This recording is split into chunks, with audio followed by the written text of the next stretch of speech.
Hello, বলো তোমার নাম? আমার নাম প্রিয়া। কোথা থেকে এসেছো?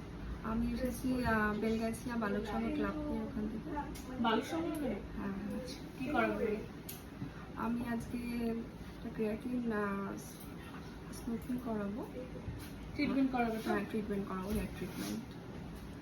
আর চুলটা খুবই ড্রাই, আর একটু মানে যাতে একটু শাইন করে সেরকম। তো এই হচ্ছে ওর হেয়ার। তো চলো দেখা যাক কতটা সাইন বানানো যায় আর কতটা ম্যানেজেবল লুক দেওয়া যায়। স্টার্ট। তো এই হচ্ছে ওর হেয়ার প্রোটিনের ফাইনাল রেজাল্ট। বলো কেমন লাগলো?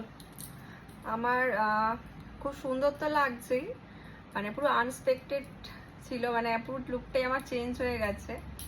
আর ভাবতে পারিনি এরকম একটা লুক আসবে, মানে যা চুলটা ছিল পুরো আলাদাই হয়ে গেছে, ডিফারেন্ট। কত সাইন আর গ্লো দিচ্ছে। হ্যাপি তো? হ্যাঁ, কি ছিল খুব তোমার চুলটা, satisfied। মানে এরকম মানে মোটা পুরো ব্রাউন্সি পুরো একদম হেয়ার, তার জায়গায় যে এইরকম রেজাল্ট আসবে মানে আমি নিজেও ভাবতে পারিনি। খুব সুন্দর রেজাল্ট এসছে, ঠিক আছে? খুশি তো? একদম খুব খুশি, স্যাটিসফাইড। ওকে, টাটা।